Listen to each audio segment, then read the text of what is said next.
Hey, what's going on, guys? So I just wrote an article about nutrition for men over the age of 35. And I want to go into a few talking points on the article. I'm not going to go into details. First things first, I got this black guy from jiu-jitsu. I mentioned that in a couple of videos, but just in case you didn't see, I say that because then people are like, dude, why do you have black circles under your eyes? What's wrong with you? Are you sick? No, I accidentally caught an elbow. But this subject today is very near and dear to my heart because I'm turning 38 years old this year.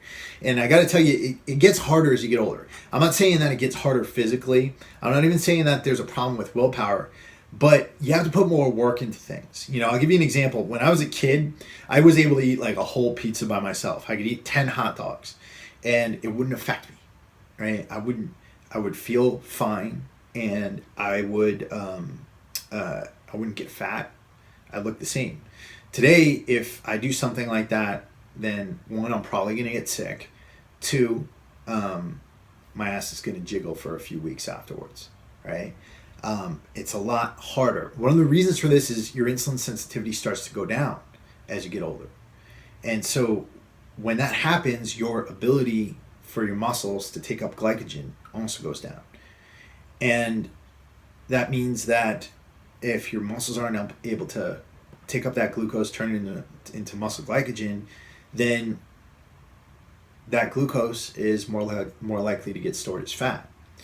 So we really want to start to think about the way we're eating, what we're putting into our bodies, and understand that if we overeat calories, if we do a bulking diet when we're over 35, if we start eating tons of crap, tons of sugar, if we eat an abundance of anything, it could definitely lead to us getting fatter. It could also lead to a greater possibility of disease.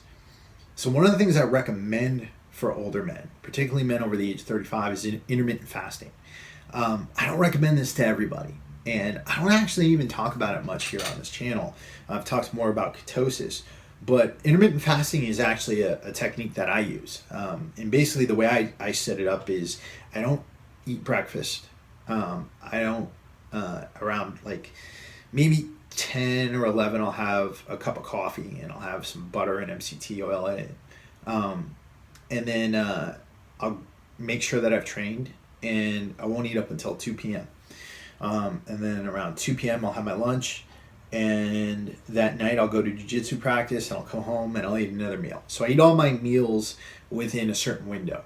And I also do ketosis too, so I'm eating low carb and lots of fat and things like that. But that's the way I set my intermittent fasting protocol up. For older men, the big benefit here is this, right? Yeah, it's going to help you to burn fat. It's going to help you to control your insulin sensitivity. But another big thing for you to consider is hormones. As you get older, your hormones start to go down. And one of the things you have to understand about testosterone and growth hormone is that they're antagonized by insulin and leptin, right? And when I say antagonized, it means that when you're secreting insulin or leptin, leptin's a hormone that your fat cells secrete after you've eaten a lot of calories,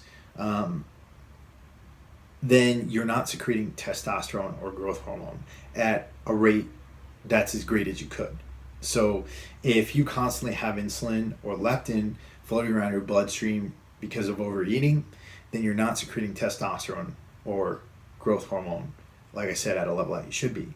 So fasting is a way to actually let testosterone and let growth hormone be secreted at a higher rate naturally in your body, because you don't have leptin and insulin floating through your bloodstream. So I definitely recommend that for older guys because as you get older, your testosterone and your growth hormones start to naturally decrease. So this is a way of actually preserving it. Now, that's not to say that it's going to be like taking steroids and you're immediately going to be blowing up and shredded and all that stuff, but it's a way of keeping your hormone health in check. Two, another thing I recommend for older guys is varying your carb levels. And that means that on your higher activity days, eat more carbs. If you got a leg day, if you're doing some HIIT cardio, maybe you got a jiu-jitsu practice later that day, have some more carbs on that day. If you've got a rest day or just an arm day, or a yoga day, then maybe you don't want to have as many carbs on those days, right? So fluctuating from a higher carb day to a lower carb day is going to let you have the best of both worlds. You'll have the glycogen replenishment from the higher carb days, on days when your glycogen is getting depleted, and on the lower activity days, you're going to be able to experience more hormone production to help you recover. You're going to be able to experience more fat burning because you'll be in more of a caloric deficit. Another thing you really want to think about too is that as you're getting older, your levels of total body chronic inflammation are going to increase. So we really want to bite inflammation in the butt as much as possible. One thing I highly recommend for older guys to keep in their diets is a good amount of omega-3 fatty acids. Now, I take up to 5,000 milligrams of omega-3 fish oil per day. If you're vegan, you don't have to get it from fish oil. You can get it from algae or chia seeds or some other really high omega-3 sources that are vegetable, plant-based, damn it. But yeah, omega-3s naturally fight inflammation. Omega-6 fatty acids, on the other hand, actually help to increase levels of inflammation.